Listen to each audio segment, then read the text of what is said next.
Swamiji, can you explain what is life? How can we avoid angry? I'm sorry, what is? Explain what is life. What is life? Yeah. Oh. And what's the second part of it? How can you avoid angry? How can you avoid anger?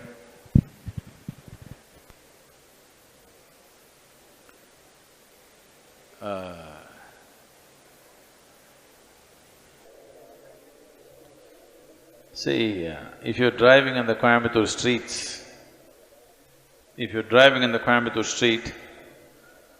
you have to avoid the medians which are placed in odd places. You have to avoid bad drivers. You have to avoid drunken men crossing the street, children crossing the street, all kinds of things. But when you're driving in Coimbatore street, do you have to avoid the moon? I'm asking you, do you have to avoid the moon? No, because the moon is not on the street, isn't it? So similarly, right now are you angry?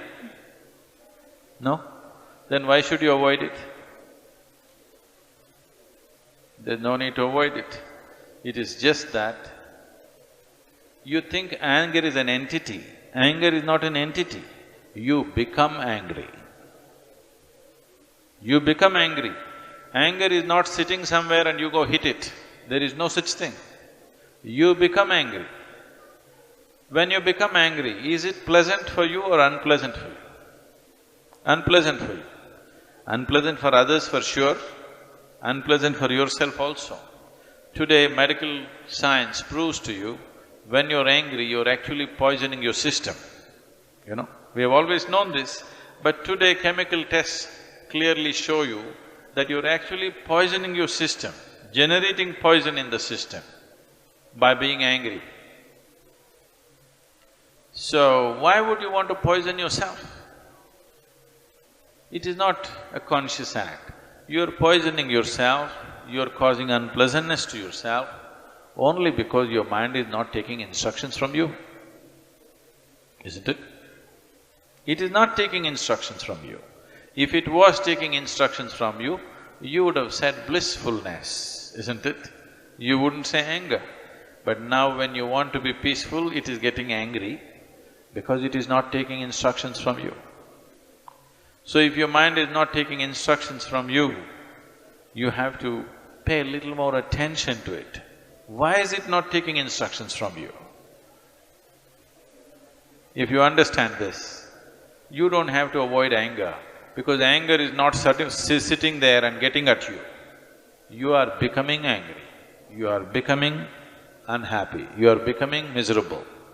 These things are happening to you essentially because you have not done anything to take your faculties under your control.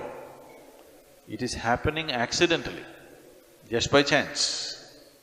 If outside situations are good, you are also good.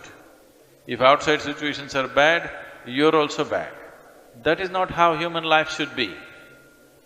Human life should be like this. If I am good, everything around me becomes good. This should be the reality, isn't it? Right now, if things around me are whichever way, I will become that way. No. Human consciousness should create situations. Right now, situations are creating human consciousness. That's not the right way to shape human life.